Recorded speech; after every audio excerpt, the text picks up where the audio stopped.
रामतीर्थनगर परिसरातील नागरिकांच्या अनेक वर्षांपासून प्रलंबित असलेल्या रस्ते आणि ड्रेनेज समस्यांच्या निराकरणासाठी आमदार आसिफ उर्फ राजू सेठ यांच्या हस्ते तब्बल 2.5 कोटी रुपयांच्या विकास कामांना प्रारंभ करण्यात आला। या विकास कामांमध्ये नवीन रस्ते बांधकाम तसेच सुसज्ज ड्रेनेज व्यवस्थेचा समावेश असून यामुळे परिसरातील वाहतूक, स्वच्छता आणि नागरिकांच्या जीवनमानात मोठी सुधारणा होणार आहे। विशेष म्हणजे पावसाळ्यात पाणी साचणे आणि खराब रस्त्यामुळे नागरिकांना होणारा त्रास आता कमी होण्याची अपेक्षा व्यक्त केली जात आहे। यावेळी रामतीर्थनगर येथील नागरिकांच्या वतीने आमदार राजू सेठ यांचा सत्कार कार्यक्रमही आयोजित करण्यात आला। नागरिकांनी त्यांच्या नेतृत्वाखाली परिसरात झालेल्या विकास कामांचे कौतुक करत आतापर्यंत सुमारे 25 कोटी रुपयांचे विविध विकास कामे परिसरात करण्यात आल्याचे सांगितले। ಈಗಾಗಲೇ ನಿಮಗೆ ಗೊತ್ತಿರೋ ಪ್ರಕಾರ ರಾಮತೀರ್ಥನಗರದಲ್ಲಿ ಸಾಕಷ್ಟು ಕೆಲಸಗಳನ್ನು ರಸ್ತೆ ಆಗಿರ್ಬೋದು, ಪೇವರ್ಸ್ ಆಗಿರ್ಬೋದು ಕಾಮಗಾರಿ ಕೈಗೊಂಡಿದ್ದೀವಿ। ಇಲ್ಲಿವರೆಗೂ ನಾವೇನು ಕಾರ್ಪೊರೇಷನ್ಗೆ ಹ್ಯಾಂಡ್ ಓವರ್ ಮಾಡಿ ಲಾಸ್ಟ್ ಮಾರ್ಚಿಂದ ಇಲ್ಲಿವರೆಗೂ 15 ಕೋಟಿ 41 ಲಕ್ಷ ರೂಪಾಯಿ ಕೆಲಸ ನಾವು ಮಾಡ್ತಾ ಇದ್ದೀವಿ। 15 ಕೋಟಿ 41 ಲಕ್ಷ ಅಮೌಂಟ್ ಅಲ್ಲಿ ನಾವು ಎಲ್ಲೆಲ್ಲಿ ರಸ್ತೆ ಹಾಳಾಗಿತ್ತು ಅಲ್ಲಿ ರಿಕಾರ್ಪೆಟಿಂಗ್ ತಗೊಂಡಿದ್ದೀವಿ, ರಸ್ತೆ ಕಾಮಗಾರಿ ತಗೊಂಡಿದ್ದೀವಿ। 12 ಮೀಟರ್ ಮತ್ತೆ 18 ಮೀಟರ್ ರಸ್ತೆ ಎಲ್ಲಿದಾವೋ ಅಲ್ಲಿ ಪೇವರ್ ಕಾಮಗಾರಿಗಳು ನಾವು ತಗೊಂತಾ ಇದ್ದೀವಿ। ಕೆಲವೊಂದು ಕಡೆ ಆಲ್ರೆಡಿ ಕಾಮಗಾರಿ ಕಂಪ್ಲೀಟ್ ಆಗಿದ್ದಾವೆ। ಮತ್ತು ಆಮೇಲೆ ಕೆಳಗಡೆ ಇಲ್ಲಿ ಕೆಲವೊಂದು ಏರಿಯಾದಲ್ಲಿ ರಾಮತೀರ್ಥನಗರಲ್ಲಿ ಕೆಲವೊಂದು ಇನ್ನೂ ಕೆಲಸ ಆಗಿಲ್ಲ। ಅದೇ ಕೆಲಸ ಪೂಜೆನೇ ಇವತ್ತು ಇಟ್ಕೊಂಡ್ರು। ತುಂಬಾ ಜನ ಇಲ್ಲಿ ಬಂದಾಗ ಕೇಳಿದ್ರು ನಂಗೆ ಆಲ್ರೆಡಿ ಸಾಕಷ್ಟು ರಸ್ತೆಗಳ ಡೆವಲಪ್ ಮಾಡಿದಿರಿ ಮೇಡಮ್, ಇನ್ನೊಂದ್ ಕಡೆ ಡೆವಲಪ್ ಆಗಿಲ್ಲ ಇನ್ನು ಅಂತ। ಎಲ್ಲೆಲ್ಲಿ ಇಡೀ ರಾಮತೀರ್ಥನಗರದಲ್ಲಿ ಎಲ್ಲೂ ಸಿಂಗಲ್ ರೋಡ್ ಕೂಡ ನಾವು ಬಿಟ್ಟಿಲ್ಲ। ಸರ್ವೆ ಮಾಡಿ ಪ್ರತಿಯೊಂದು ಸಾಹೇಬರ ನೇತೃತ್ವದಲ್ಲಿ ಪ್ರತಿಯೊಂದು ನಾವು ಕಾರ್ಪೊರೇಷನ್ ಆಗಿರ್ಬೋದು, ನಾವು ಜಾಯಿಂಟ್ ಸರ್ವೆ ಮಾಡಿದಾಗ ಸರ್, ಮಹಾಪೌರರು, ಉಪಮಹಾಪೌರರು ಎಲ್ಲ ಕೂಡಿ ಜಾಯಿಂಟ್ ಸರ್ವೆ ಮಾಡಿದಾಗ ಪ್ರತಿಯೊಂದು ರಸ್ತೆ ತಗೊಂಡ್ಲೇಬೇಕಂತ ನಮಗೆ ಸರ್ ಕಡೆಯಿಂದ ಇನ್ಸ್ಟ್ರಕ್ಷನ್ಸ್ ಬಂದಿತ್ತು। ಅದರ ಪ್ರಕಾರ ಮೀಟಿಂಗ್ ಅಲ್ಲಿ ಇಟ್ಟು ಅಪ್ರೂವ್ ತಗೊಂಡು ಪ್ರತಿಯೊಂದು ಕಾಮಗಾರಿ ತಗೊಂಡಿದ್ದೀವಿ। ಇಲ್ಲಿವರೆಗೂ ಆಲ್ರೆಡಿ ನಾವು 15 ಕೋಟಿ 41 ಲಕ್ಷ ರೂಪಾಯಿಗಳನ್ನ ಆಲ್ರೆಡಿ ಕೆಲಸ ಮಾಡಿದ್ದೀವಿ। ಇನ್ ನೆಕ್ಸ್ಟ್ ಅಪ್ಕಮಿಂಗ್ ಇವತ್ತೇನು 12 ವರ್ಕಿಗೆ ಪೂಜೆ ಮಾಡಿದಿವಲ್ಲ, 2.5 ಕೋಟಿ ರೂಪಾಯಿ ಇನ್ನೂ ಕೆಲಸ ಮಾಡ್ತಿದೀವಿ। ಯಾವ ಒಂದು ಸಿಂಗಲ್ ರೋಡು ಬಿಡೋದಿಲ್ಲ। ಆಮೇಲೆ ಇಲ್ಲಿದ ಮೇಜರ್ ಕಂಪ್ಲೇಂಟ್ಸ್ ನನಗೆ ಗೊತ್ತಿರೋ ಪ್ರಕಾರ ಪ್ರತಿಯೊಬ್ಬರು ನನಗೆ ಕಾಲ್ ಮಾಡೋದು ಎಲೆಕ್ಟ್ರಿಕಲ್ ಸಮಸ್ಯೆ, ಮೇಡಮ್ ಲೈಟ್ ಇಲ್ಲ, ದೀಪ ಇಲ್ಲ ಅಂತ ಹೇಳ್ಬಿಟ್ಟಂತ। ಸ್ಟಾರ್ಟಿಂಗ್ ನಾವು ಇದ್ರ ಸಂಬಂಧ 2 ಪ್ಯಾಕೇಜ್ ಕರೆದಿದ್ವಿ, ಇನ್ನೂ 2 ಪ್ಯಾಕೇಜ್ಗೆ ಟೆಂಡರ್ ಫ್ಲೋಟ್ ಆಗಿದೆ। ಇನ್ನೂ 2 ದಿನದಲ್ಲಿ 2 ಟೆಂಡರ್ ಓಪನ್ ಆಗುತ್ತೆ। ಅದರ ಜೊತೆಗೆ CCMS ಅಂದ್ರೆ ಮೇಂಟೆನೆನ್ಸ್ ಸಲುವಾಗಿ ಕಾರ್ಪೊರೇಷನ್ದವರೆಗೂ ನಮ್ಗೆ ಪ್ರಾಬ್ಲಮ್ ಆಗ್ತಿತ್ತು। ಎಲ್ಲ ಪಬ್ಲಿಕ್ ನೀವು ಹೋಗಿದ್ರಿ, ನಿಮ್ಗೆ ಸಮಸ್ಯೆ ಗೊತ್ತಿದೆ। ಅದ್ರ ಸಲುವಾಗಿ CCMS ನಮ್ಮ ಕಡೆ ಟೆಂಡರ್ ಕರೆದಿದ್ದೀವಿ, ಅದನ್ನ 2 ಡೇಸ್ ಅಲ್ಲಿ ಓಪನ್ ಆಗ್ತದೆ। ಕಂಡ್ರೆ ಅವರೇ ಅದನ್ನ ಆಪರೇಟ್ ಮಾಡ್ತಾರೆ। ಎಲ್ಲೆಲ್ಲಿ ದಯವಿಟ್ಟು ಲೈಟ್ಸ್ ಇಲ್ಲ, ನಾವು ಆಲ್ಮೋಸ್ಟ್ ಎಲ್ಲ ಹಾಕ್ತಾ ಇದೀವಿ, ಆದ್ರೂ ಕೆಲವರು ಲೈಟ್ ಇಲ್ದ ನಂಗೆ ಪರ್ಸನಲಿ ಅವ್ರ ಪ್ಲಾಟ್ ನಂಬರ್ ಮೆಸೇಜ್ ಮಾಡ್ತಿದ್ದಾರೆ, ನಾವು ನೋಡ್ತಿದ್ದೀವಿ। ನನ್ನ ನಂಬರ್ ಎಲ್ಲರ ಕಡೆ ಇದೆ ಆಲ್ಮೋಸ್ಟ್, ಅಲ್ಲಿ ಪ್ಲಾಟ್ ನಂಬರ್ ಮೆಸೇಜ್ ಮಾಡಿ ನನಗೆ ಯಾವ್ದಾದ್ರು ಮಿಸ್ ಆಗಿದ್ರೆ ಅದನ್ನ ದಯವಿಟ್ಟು ಹಾಕೊಡ್ತೀವಿ। ಇಲ್ಲಿವರೆಗೂ ನಾವು 15 ಕೋಟಿ ಕೆಲಸ ಮಾಡಿದೀವಿ, ಮತ್ತೆ ಆಮೇಲೆ ಅಪ್ಕಮಿಂಗ್ ಪೇವರ್ಸ್ ಕೂಡ ತಗೋತಿದ್ದೀವಿ।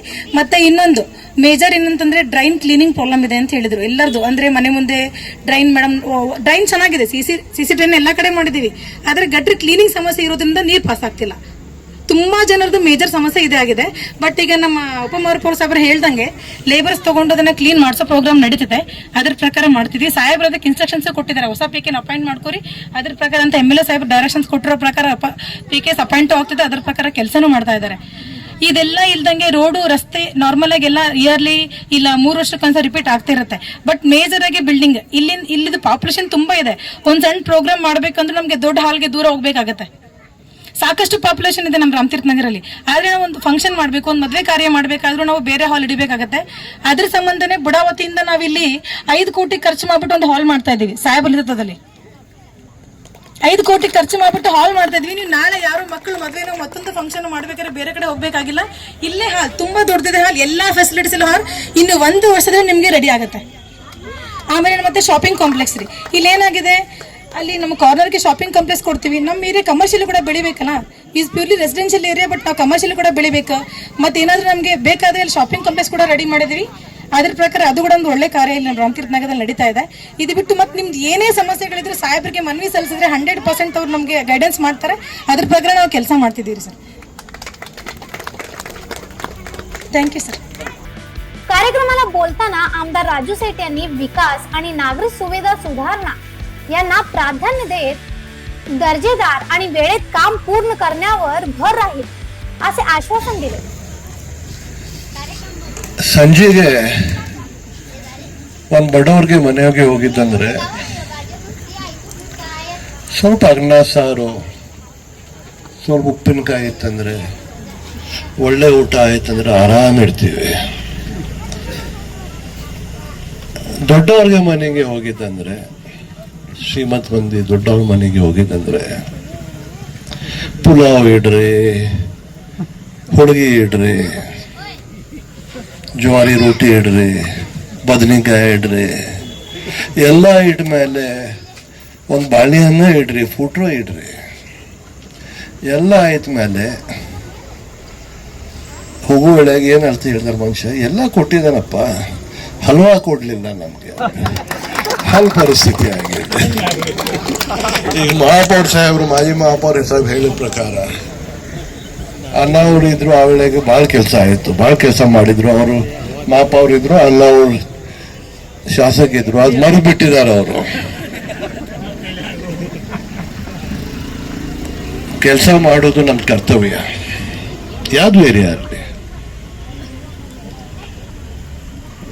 ಡೌನ್ ಟೋಡನ್ ಇರಲಿ, ಏನು ಅಪ್ಪರ್ ಏರಿಯಾ ಇರಲಿ, ನಮ್ಮ ಕರ್ತವ್ಯ ನಾವು ಪಾಲನೆ ಮಾಡಬೇಕು. ಇದೇರಿಯಾ ಅದೇರಿಯಾ ಅಂದ್ರೆ ನಾನು ನೋಡಬಾರ್ದು. ಈಗ ನೋಡಿದಂದ್ರೆ ಒಂದು 30 ಕೋಟಿ ಆಲ್ರೆಡಿ ಬುಡಾದಿಂದ ನಾವು ಹಾಕಿದ್ದೀವಿ ಇಲ್ಲಿ ರಾಮತೀರ್ಥನಗರದಲ್ಲಿ. ನೀವು ವಾರ್ಡ್ ವೈಸ್ ಮಾಡಿ ಅಂದ್ರೆ ಹೇಳಿದ್ರೆ ವಾರ್ಡ್ಗೆ ಸಿಟಿದಲ್ಲಿ 300 ಕೋಟಿನೂ ಬಂದಿಲ್ಲ. ಇಲ್ಲದು ಕಟ್ ಮಾಡಿಕೊಡ್ರಿ ಅಲ್ಲ. ಇಲ್ಲಿ ಒಳ್ಳೆ ಏರಿಯಾ ಇದೆ, ಅದ್ರ ಸಲುವಾಗಿ ನಾವು ಮತ್ತೆ ಉಪಮಹಾಪೌರ ಸಾಹೇಬರು ಬುಡಾದಿಂದ ಆಗಲಿ, PWD ಆಗಲಿ, ಎಲ್ಲ ಕಡೆಯಿಂದ ಆಗಲಿ ಸ್ವಲ್ಪ ಕೆಲಸ ನಾವು ತಗೋತಾ ಇದ್ದೀವಿ. ಈಗ ಅಲ್ಲಿ ಬಡ ನಮ್ಮ ಮಕ್ಕಳ ಸಲುವಾಗಿ ಆಡಲಿಕ್ಕೆ ಜಾಗ ಇರಲಿಲ್ಲ. ಒಂದು 16 ಎಕರೆ ಬುಡಾದಿಂದ ಸ್ಯಾಂಕ್ಷನ್ ಮಾಡಿ ಸ್ಪೋರ್ಟ್ಸ್ದಲ್ಲಿ ಹಾಕಿ ಇನ್ನೂ ತನಕ ಒಂದು 30 ಕೋಟಿ PWD ಬಂದೈತಿ, 10 ಕೋಟಿ ಟೆಂಡರ್ ಆಗಿ ಕೆಲಸ ಮುಗ್ಲಿಕ್ಕೆ ಬಂದೈತಿ, ಸೆಕೆಂಡ್ ಹಂತ ಬಂದೈತಿ 20 ಕೋಟಿದ್ದು. ಅದು ಒಂದು ದೊಡ್ಡ ಆಗೋಗ್ತೈತಿ, ಕ್ರೀಡಾಂಗಣ ಆಗ್ತೈತಲ್ಲಿ. ರಾತ್ರಿ ಶಾಲೆದಲ್ಲಿ ಬರೀ ಸರ್ದಾರ್ ಹೈಸ್ಕೂಲ್ ಮತ್ತು ರಾಮತೀರ್ಥನಗರ್ ಶಾಲೆ, ಸ್ಟೇಟ್ದಲ್ಲಿ ಇದು 2 ಗೌರ್ಮೆಂಟ್ ಶಾಲೆ ಇದೆ. ಅಲ್ಲಿ AI ನಾವು ಗ್ರೂಪ್ಸ್ ಕೊಟ್ಟಿದ್ದೇವೆ. ಒಂದೊಂದರೊಂದು 3 ಕೋಟಿ ರೂಪಾಯಿ ಇದೆ ಖರ್ಚು. ಮಕ್ಕಳಲ್ಲಿ 15 ಮಕ್ಕಳು ಕೂತ್ಬೋದು. ರಿಯಲ್ ಏನಿದೆ ತಮಗೆ ಸ್ಕ್ರೀನ್ ಮೇಲೆ ಬೆಲೆ, AI ತಮಗೆ ಏನು ಸಿಗೋದು, ಮುಂದೆ ಏನು ಬರೋದು, ಅದನ್ನ ರಾಮತೀರ್ಥನಗರ್ ಗೌರ್ಮೆಂಟ್ ಶಾಲೆದಲ್ಲಿ ಹಾಕಿದ್ದು. ಪ್ರೈವೇಟ್ ಶಾಲೆದಲ್ಲಿ ಏನೂ ತನಕ ಎಲ್ಲೇನೂ ಇಲ್ಲ, ಬೆಳಗಾವಿಯಲ್ಲಿ ಎಲ್ಲೇನೂ ಇಲ್ಲ. ಬಿಮ್ಸ್ ಹಾಸ್ಪಿಟಲ್ದಲ್ಲಿ ಹೊಸದು ಬಾಂಬ್ಸ್ ವಾರ್ಡ್ ಬರ್ತಾ ಇದೆ. ಒಂದು ಬಾಂಬ್ಸ್ ಒಂದು ಸಪ್ರೇಟ್ ಬಿಲ್ಡಿಂಗ್ ಇಲ್ಲಿ ಬೆಳಗಾಂದಲ್ಲಿ ಇರಲಿಲ್ಲ. ಕಿದ್ವಾಯಿ ಸೆಂಟರ್ 45 ಕೋಟಿದು ಅದು ಬರ್ತಾ ಇದೆ.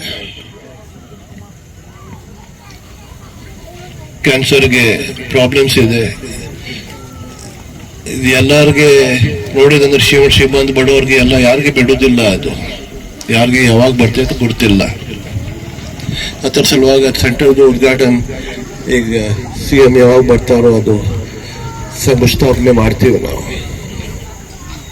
ಒಂದೊಂದ್ಸಲ ಚೈಲ್ಡ್ ವಾರ್ಡ್ ಮಾಡಿದ್ದೇವೆ. ನನ್ನ फोकस मेनली शिक्षण ಮತ್ತು आरोग्य. या कार्यक्रमाला अमान सेठ यांनी उपस्थिती दर्शवत नागरिकांशी संवाद साधला. कार्यक्रमात स्थानिक नेते, नागरिक, समुदायातील सदस्य तसेच संबंधित अधिकारी मोठ्या संख्येने उपस्थित होते. रामतीर्थनगर मध्ये सुरू झालेल्या या विकास कामामुळे नागरिकांमध्ये समाधानाचे वातावरण असून परिसराच्या सर्वांगीण विकासाला गती मिळणार असल्याची भावना व्यक्त केली जात आहे. अशा आणखी अपडेटसाठी फॉलो करा व्हॉइस ऑफ ग्रामदा.